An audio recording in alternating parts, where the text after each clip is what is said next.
Well, hey, thanks for, do I use this? Thanks for making your way here today. I know there's a lot going on. So yes, I'm Drew. I work at a company called Mavely. Actually might be called later in a little bit. We were acquired at the beginning of this year. We help brands connect with consumers through influencers, driving full funnel marketing, and with a unique focus on e-commerce. We leverage D2C and 1,400 plus partners, consumer data and analytics to measure results. Since 2024, we drove 1.5 billion in sales for brands. So I wanted to give that little plug because the rest of the show is really about Julie. It's not about me. We can always make it a little bit more. We can have a little bit more discussion about that. So yeah, I wanted to introduce Julie. Conversation about consumer journey and how to weave brands into the conversation. Awesome. Well, looking forward to it. Thank you for having me. All right, absolutely. So as we, before we jump into the consumer journey, I don't know, maybe you want to just give a little background on your journey, maybe not the middle seat part on the. I had a lovely middle seat because I waited to book my flight.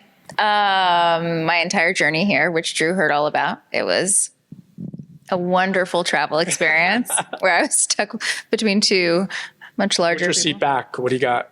Did you book a I have a window. A window, nice. I have a window. So yeah, if you want to talk a little bit about your background and how you ended up here. Yeah. At Amazon, I should say. Absolutely. So I grew up in entertainment.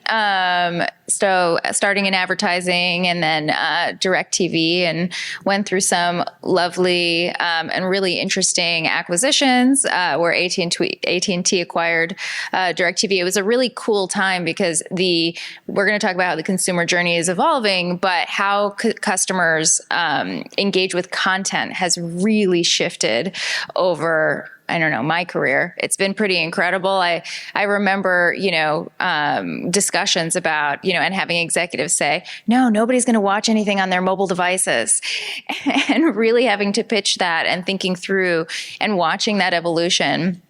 So worked on the evolution and innovation around entertainment and how customers watch and different types of content for a long time in distribution.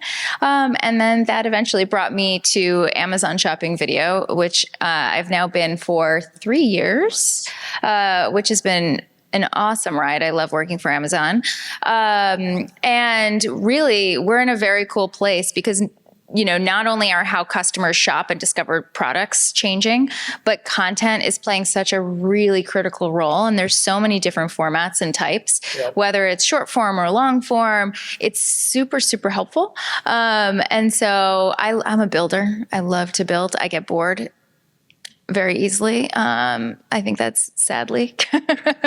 And so for me, I love it because it's a really interesting space where we're actually adding value to customers and we're solving problems and thinking through what those new consumer experiences will look like. So it's a lot of fun. Yeah, you were talking about your journey and career path. Mine's a little bit longer, but over that time, right? I mean, the ways for brands to reach consumers, the way that consumers are getting content has, expanded enormously. There's so many different touch points. CTV, retail media, social media. I mean, it goes on and on. Obviously, the area that I'm in terms of influencer media, right? So I guess, you touched on Amazon Live, Amazon Video. Amazon touches a lot of different areas to help brands. I guess let's start on a broad basis in terms of, what your role is in working with brands across that platform for Amazon and how video shapes that consumer journey. Yeah. So to your point on the number of touch points, I recently saw a study which just ultimately blew my mind. I think when I started in advertising feels like a lifetime ago. It was what was it? The rule of 7 touch points or the rule of 9? I was 7. I think it was 7. And I just saw a study that it now takes 20 touch points from the first interaction between that first touch point and leading to purchase. Right. So think about how much noise is getting in front of the consumer. There's so many messages vying for their attention. That makes it really challenging for brands. It makes it really challenging for marketers because the journey is no longer linear. It also used to be a linear funnel, right? There was your kind of broad awareness. You would put an ad on TV, and then, there's your mid-funnel tactic, and then all the way down to conversion. And that would work. And that's also how customers discovered. It's completely gone. Yeah. A customer can go from discovery to conversion, back up to consideration, and back and forth so many times within such a short period of time. That it makes it very difficult for brands to know how to play, where to play. Measurement is a completely different ballgame to understand what's working and what's not. And so what we end up seeing in terms of the most important piece of it all is thinking about meeting the customer where they are on their terms. So a lot of times this is really difficult because it's an evolution, and companies sometimes, shockingly, I kid, move slower than consumers. Right. And so what ends up happening is that companies can then talk at customers instead of adding value and talking to them, right? Yeah. And thinking about what is the right flow or the right makeup of the content based off of where they are on that, whatever that touch point can be. And I'll give you some examples of what we see. So globally on Amazon, on the product detail pages, those product detail pages that have a video have almost 22% more sales than those that do not. That is staggering, but it also makes complete sense, right? Like I think about myself, I may like to shop. It's dangerous where I work. It's dangerous even when you're not working there. Trust me. Yeah, it is at my door all the time. Oh my God, same. My daughters, when they were little, they were, they've been growing up, but in the 3 years that I've been there, have been, your coworkers are here again, and they used to be like, "Do you know my mommy?" Right. So yeah, and so if you think about it. It really is it's very interesting. So when I shop yesterday, so we have Amazon's big spring sale right now. I happened to be in the market for a vacuum. I was looking for a vacuum, and I watched so I always read the top reviews and the bottom reviews. I never look at anything in the middle. I'm sure I'm missing something, but I just don't. And a lot of times the bottom reviews are actually just as helpful to me because something that is not helpful for somebody else could actually be really helpful for me. Yeah. And then I also want to watch the videos. For vacuum videos, there's like a whole world. I think this is like a new form of ASMR of watching people, right. Like what you can pick up with the vacuum. I'm revealing way too much about myself right now. But it was really helpful in helping me to make that decision, right? So that stat of almost 22%, it makes a lot of sense, right? It was really helpful for me to make that decision. Another example, kind of moving further up the funnel, right, and meeting the customers where they are, is with Amazon Live, which is our live shopping product. And so customers that watched, so we recently did a study and we looked at a number of different live shopping events and campaigns, and customers that watched a live shopping event and saw one other ad product versus customers that only saw another ad product had a 17 times higher purchase rate. Think about that, 17 times. That is substantial.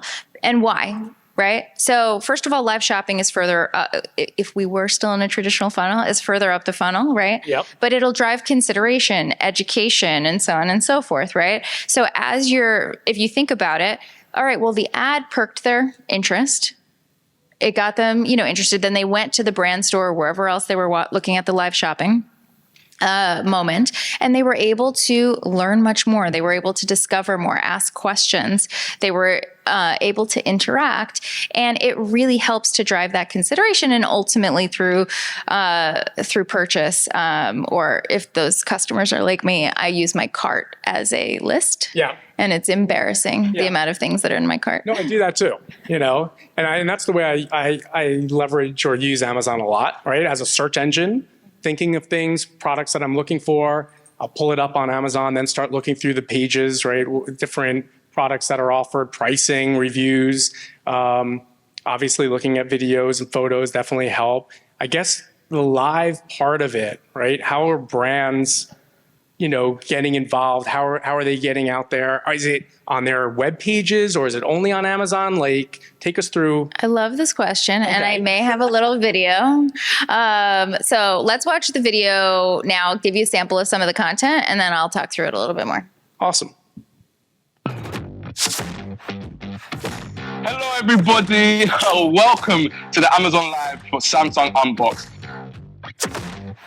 Welcome to Amazon Live. Today's customer journey is not linear. It's a special epic vacation experience with virgin voyages. Shoppers are exposed to at least 20 touch points leading up to a purchase. Amazon Live offers brands a way to collapse the marketing funnel. We are live from the Sunshine State. Audiences exposed to Amazon Live campaigns, plus at least one other ad product. You have to go get the flick stick. Observed a 17 times higher purchase rate. Build your brand. We are live from Seattle, or as we like to call it, the Emerald City. Launch new products. Today we are getting our snack on. Create a true connection. The exact product that you see on the screen will appear on your phone. Turn viewers into customers with every impression, because shopping is better together with Amazon Live. I love a sizzle. Cool. Yeah. So when we work with brands, every conversation is different. It really starts and ends with understanding what the brand is trying to achieve. Who is their customer? What are their objectives? Sometimes it's shifting brand perceptions. Sometimes it could be more about conversion, and it could be somewhere in the mix. Who is the audience? And really, what is the product?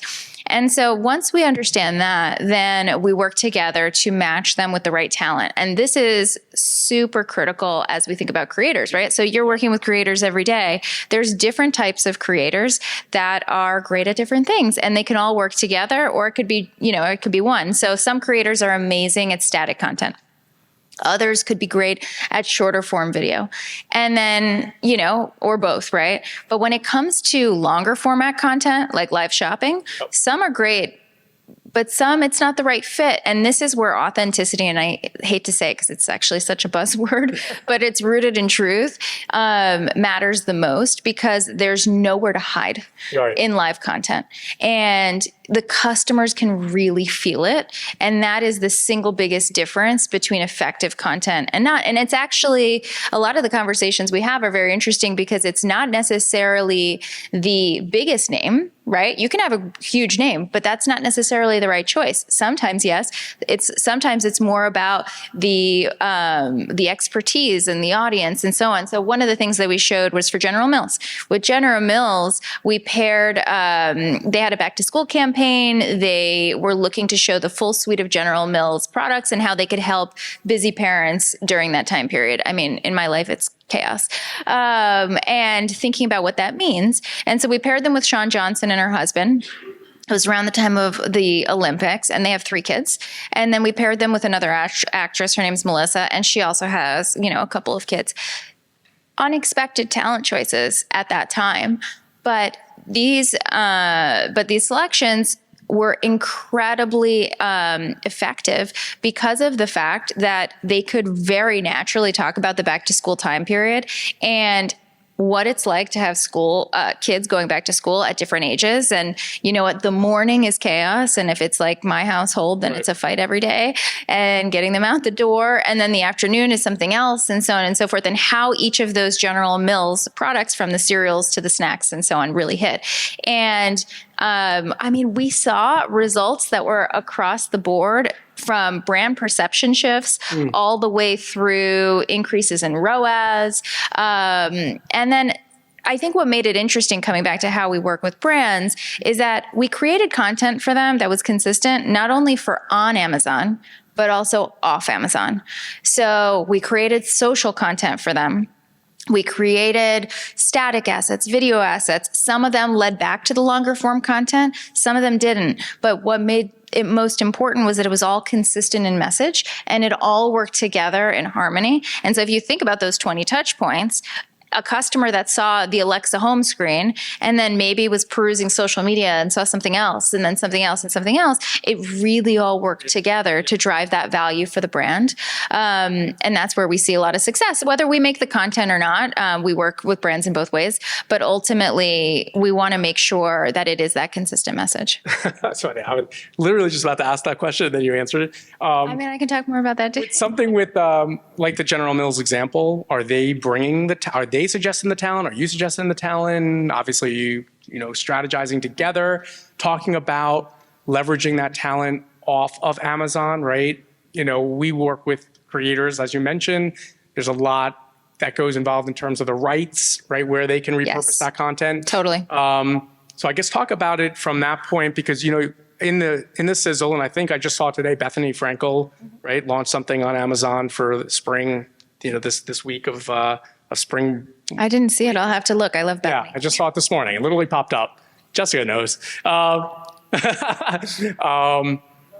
Is it, you know, is it mainly celebrities that these brands are working with, or are they looking for, you know, mid-tier, micro, nano creators? It really is the full gambit. So tiny creators through hugely scaled, and sometimes not creators at all. So sometimes it could be a scientist or some sort of an expert. It really depends on what it is. And it also depends on the category and the product, right? So for example, for makeup or for fashion, it's really helpful sometimes to have somebody who's known, but sometimes it's more important to have somebody that looks kind of like you with your skin tone or your hair or your whatever else, or your body type, right? That's why video really pushes through. And the bigger celebrity is not really the critical element in making the informed purchase decision or, you know, driving consideration. So it's the full gambit. When it comes to the content production, so no matter what, we always consult, because we have a lot of expertise over the years that we've developed in terms of understanding who would be the right fit for longer form live content, as well as shoppable video, because we think about everything from end to end. So we always consult at minimum, and then, I mean, we are as flexible as they come. I think for us, it's really our priorities are driving value for the customer and driving value for the brands. The rest, you know, we're not going to be too picky about. We just want to see it be successful. And so sometimes we're bringing the talent and pairing the talent. Sometimes the brand is bringing the talent. Sometimes we're doing the production. I mean, we do quite a bit of production. We have a full service brand studio, but sometimes we're working with brands, and either the brand themselves or the agency is doing everything. Right. So no matter what, I think it comes in all shapes and sizes. And that's what I think the most important part is kind of driving that usage and adoption, because the more we see it utilized, because it's still new, live shopping in particular is still super early.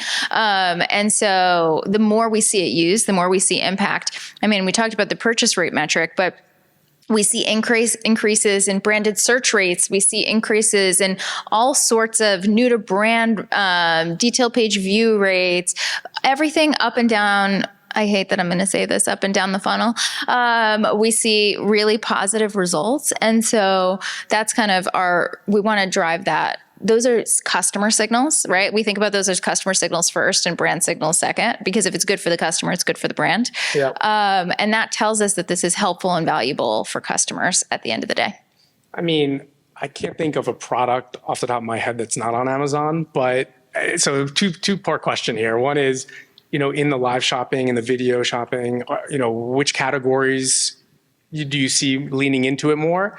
And two, do you work with brands that are not on Amazon, if there are, and how do you measure or drive those type of results? Yeah, so there are certainly some categories that we see a little bit more momentum with than others, but generally I have not yet seen a category that this is not an effective tactic with, because ultimately, when consumers are looking to get educated and, make a purchase decision, whether it is a high consideration product or a fast moving item, whatever it could be, anything in the mix, there is value in that deeper storytelling. And that can surface in a variety of ways. That could be lean back entertainment and a conversation where it's just integrated somehow. Or it could be really talking about what's in the box or how it looks or whatever. And so this was actually a surprise to me because I was sure when I started that there was going to be one category or two categories that would be the big winners. Yeah. And interestingly, that's not. So when I talk, sometimes I have to give an example of like, I don't know, what do we not sell? Is it like deep sea fishing equipment? Like, I don't know what it would be. Sure, yeah. I'm sure we have it too, but I wouldn't know. And so yeah. And then when it comes to services that are not on Amazon, think about travel. You saw the Virgin Voyages, or financial services, or any of those automotive. Well, actually, we have that now too. But I think as you think through it, there's really the sky's the limit. So the way that we do that is we create the content, and then, the customers, it's more about driving awareness and perception. Yep. So we do a lot with those services and brands that can't sell on Amazon as well, just due to the nature of their product. Nice. I think I watched your panel yesterday, and I might get the... Thank you for coming. You got it. There was a lot of people there. And it was great. Did a great job. One of the stats that you mentioned, and I might get it wrong, so you tell me, was 90% of people watching TV have a phone in their hand, which I think is probably off. I'm thinking it's probably like 99%. But obviously, Gary Vee, I was just watching that too, right? He talks about the attention economy a lot, right? And so how is Amazon driving attention and helping brands reach those consumers, at all those different times? Yeah, this is a fun one for me personally, given my career trajectory and what I used to work on. So the stat, very close, is 94%. I don't know. I actually think it's higher too, but I got to use what is the publicly, or, whatever's the metric. But most people, when they're watching the big screen, so when they're watching TV, have a device in their hand. And about a third of those, at least, are shopping and inspired by what they're watching. So we have this new product coming. Well, actually, it's out already, called Shop the Show, where you can very seamlessly be watching something on the big screen. And let's say you're watching a show, you're watching a game, whatever it is, and you're inspired. You can open the Amazon shopping app, search for Shop the Show, search for Shop the Game, and have a completely synchronized experience with different products that, either appear or relevant, whatever. If I think about this, the reason I'm so excited about this on a personal level is that this is a scaled behavior. We know customers are doing it. And again, it all comes back to the customer. There's so much friction today. You see something, for me, like I said, I may like to shop. Yeah. And I may see something, and let's say it's like a pair of sunglasses. Okay, well then I have to go search for them. I have to figure out how to find them. There's so much friction. It is actually really, really difficult. And I may find something like it. I may not. I'm probably going to be annoyed by the process and just get frustrated and put my phone down. That's not great. Yeah. It's not a good experience. Not a good experience. So if we have the ability to take this journey that is happening all the time and make it easier for customers and more valuable, what a wonderful opportunity to make something great for customers, where now they, can ideally, hopefully, have a more fulfilling experience where they can dive deeper, and now they're not distracted. So they can dive deeper into the content that they're watching. So we launched this technology last year on our Amazon Live Fast channel, followed by Prime Video. And it's on a number of Prime Video shows and movies and a number of games. And we are rapidly expanding the catalog, and it's pretty awesome to see. And I was at a different talk yesterday where one of my counterparts was sharing the slate of Prime Video content, and there's some incredible shows coming. And so to be able to watch and just lean in and really be a fan and not have to kind of have this friction-filled experience on the back end, I think is pretty exciting. Do you mind if I don't tell my wife about that? I think that you are holding back. Yeah, you probably say the same thing. Yeah, absolutely. Open up to questions. Up to the middle. Great talk. And in support of some of your data points, in 2014, I created something called Walmart Live. It was a 6-hour show on Cyber Monday, which then ran for the successive years, brought in a lot of sponsorship, and then was cut into shoppable video. What I found was, to your point, people who interacted with both the content and the video, the average order volume was 84% higher than just the content in the Cyber Monday source. That's awesome. Right?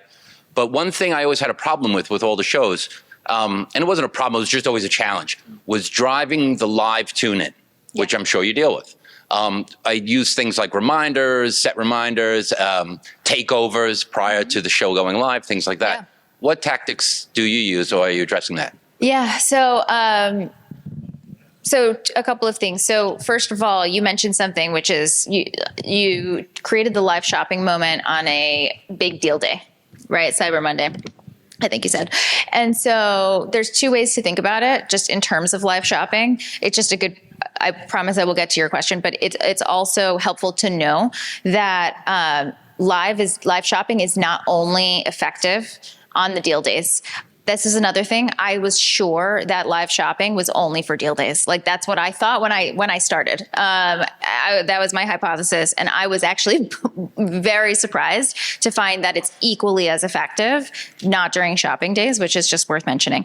So, in terms of traffic and tune-in, super timely and very important question. So when we work with brands on Amazon for Amazon Live, we always recommend investments across the Amazon ads canvas. And so thinking about most of the brands that we work with are already making media investments, right? So they're investing in online video and display and all sorts of different assets. You know, Amazon has quite a few ad products, and we utilize those tactics to drive the traffic to the live stream. And so what's different about live shopping on Amazon is that it's not only available in its live state. So after most of the live streams when we work with brands appear on the brand's storefront, and then it continues to be, it's designed in terms of how we deliver the content to be as effective when live as after the fact. So you can continue to drive traffic, and we continue to see very impressive results and efficacy, not just in the cut downs, right, but also beyond. And so with some of those rates and so on that I shared, a lot of it is because we have now really unlocked the code, so to speak, in terms of how we think about it. The live content continues to replay or be available to the customer. And then those other consistent assets across the side are driving the traffic. And that's where we see the impact. Yes, exactly. So we drive back to, most of the time we drive back to the full show. Sometimes if it is depending on the length of the show, sometimes we create a shorter, more abridged version, but it really depends. We can do one more quick question. Sorry, I went too long. Oh, no, it's not you. It's just. I love that question, by the way. Keeping us on time. Do you think there's, again, going back to all the content that's out there, and now you're creating a mechanism to promote that content, right? I go back to the old days of, movies that come out, they take out trailers to push out people to that content. TV promos for content. But a lot of times, we create content, but we forget, how do we drive eyeballs to it? Well, and Amazon has, I don't know, I'm looking at my counterparts to tell them, they're going to give me a look if I say this incorrectly. William in the back. I think we have like trillions of customer signals in terms of developing audiences. So if you think about that, it's very effective to think about how you can invest in media and utilize that to drive traffic back to the stream, right? Because we have all of these signals. That's so much more effective than just putting a piece of content out there and saying, here's who's going to stumble upon it, right? That's the secret to making it so effective. Absolutely. Good. I got it right. Yes. Awesome. Good. Well, thank you so much to our panelists, Julie and Drew. Thank you so much. It was a great session.